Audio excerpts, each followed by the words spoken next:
Mater fiat voluntas tua. En el nombre del Padre, y del Hijo, y del Espíritu Santo. Amén. Lectura del Santo Evangelio según San Lucas. Habiendo llegado Jesús a Nazaret, le dijo al pueblo en la sinagoga: En verdad les digo que ningún profeta es aceptado en su pueblo. Puedo asegurarles que en Israel había muchas viudas en los días de Elías, cuando estuvo cerrado el cielo 3 años y 6 meses, y hubo una gran hambre en todo el país. Sin embargo, a ninguna de ellas fue enviado Elías, sino a una viuda de Sarepta, en el territorio de Sidón. Y muchos leprosos había en Israel en tiempos del profeta Eliseo. Sin embargo, ninguno de ellos fue curado sino Naamán, el sirio. Al oír esto, todos en la sinagoga se pusieron furiosos y levantándose lo echaron del pueblo y lo llevaron hasta un precipicio del monte sobre el que estaba edificado su pueblo, con intención de despeñarlo. Pero Jesús se abrió paso entre ellos y seguía su camino. Palabra del Señor, gloria a ti, Señor Jesús.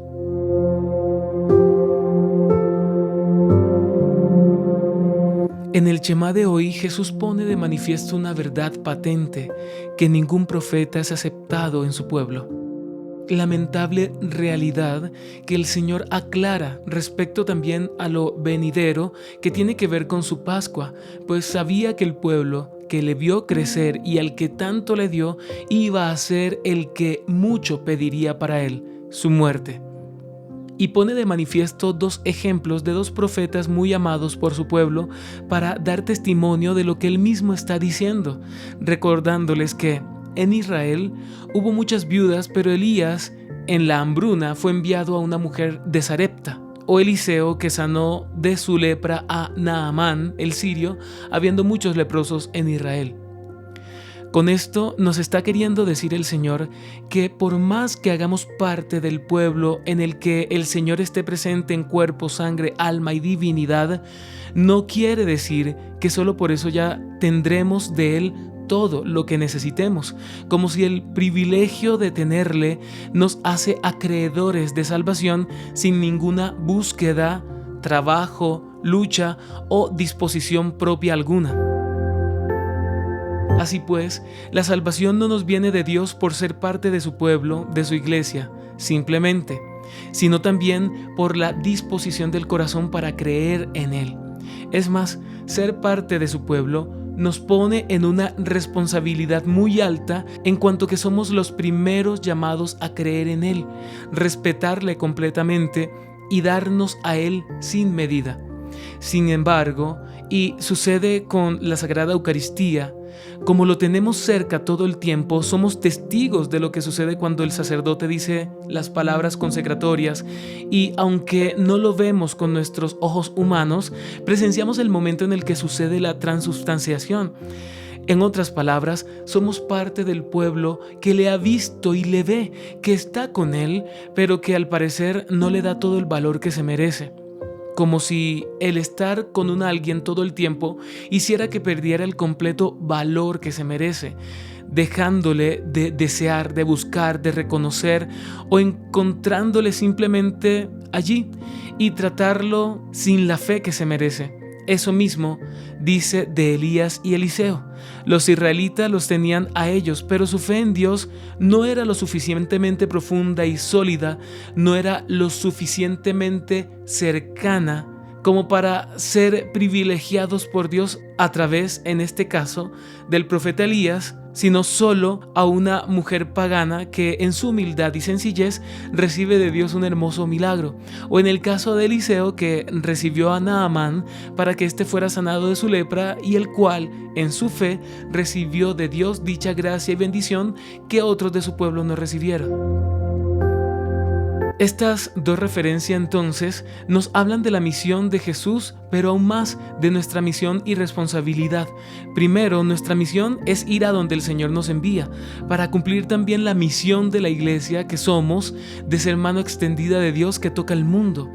Jesús nos invita a ir más allá, no quedarnos en los círculos cercanos de los nuestros, de los que creen como yo, de los que sienten y piensan como yo, sino ir a aquellos que están lejos hasta de Dios, para llevarles a Dios mismo, pues seguramente encontraremos en ellos quizás más fe y disposición a Dios que hasta en nuestros propios hermanos.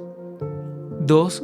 Nuestra responsabilidad es la de, primero, dejarnos amar por Dios para que, dejándonos amar, se acreciente en nosotros una fe tan profunda que Dios tenga en nuestra vida la valía y altura inagotables que se merece. Amarle tanto que Él se sienta aceptado en la tierra de nuestro corazón, se sienta amado, recibido, adorado y servido como quien es, nuestro Dios y Salvador.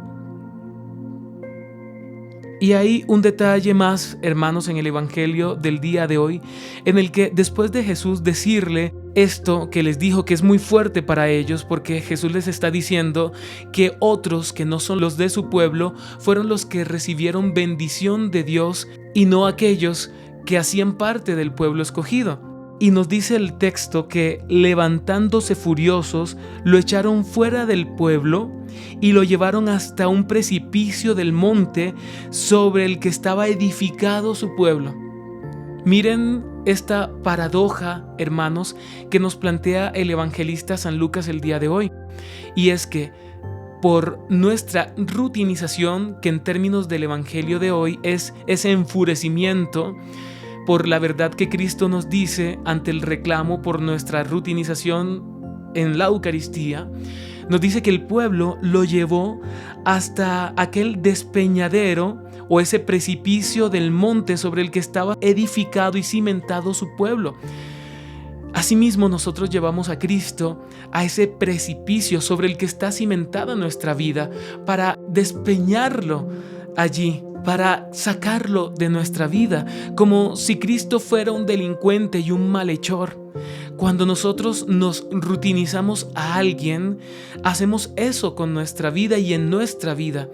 Lo llevamos al lugar o al precipicio más alto sobre el que está cimentada nuestra vida para desde allí enviarlo y sacarlo de nuestra vida.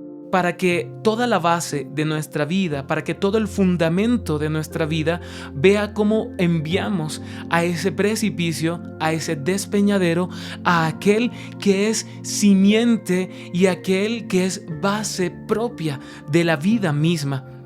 Es paradójico, hermanos, pero es lo que vivimos. Como cuando tú permites que esa rutinización, que ese acostumbramiento te tome hasta tal punto que tú lleves a Dios allí, a ese punto que Él mismo constituye en tu vida, que es base y simiente, y desde allí, desde esa altura profunda que Dios mismo constituye en ti, tú llegues y le digas a Dios: ya no vales para mí lo que decían de ti que valías, y por lo tanto te saco de mi vida y te envío por allí mismo donde tú me has puesto y me has edificado.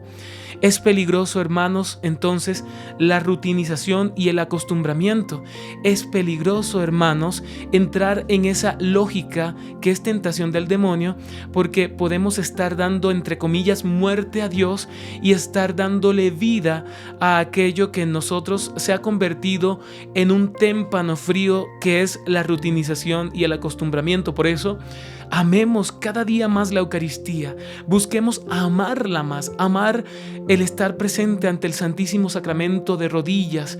Y si hemos perdido esa fe y si nos hemos rutinizado, hoy, que en este día sea el día privilegiado en el que le pidamos a Dios que aumente en nosotros ese fuego de amor ante su presencia, que en la Eucaristía sea Él todo, esa base, ese fundamento, que no sea precipicio para despeñarle a Él, para enviarlo por allí, sino que sea Él todo en nosotros, que sea Él esa realidad cercana, que extrañemos ante una gota de ausencia, que extrañemos ante un pequeño alejamiento por nuestro pecado y por quizás nuestro acostumbrarnos a Él, sino que antes bien busquemos amarle, entregarnos y darle todo, pues Él es todo y se merece todo de nosotros. Ahora te invito a que oremos juntos. Gracias, Dios, por tu presencia en nosotros. Danos la gracia de no acostumbrarnos a ti ni rutinizarte, sino que podamos darte el lugar que siempre te mereces. Santísima Trinidad, Padre, Hijo y Espíritu Santo, mora en mí, sé lo que eres en mí, haz lo que sabes hacer en mí, pues así no me perderé y por ti podré ver todo como tú lo ves, pues si vives en mí, nunca estaré solo. Amén. Pater, fiat voluntas tua.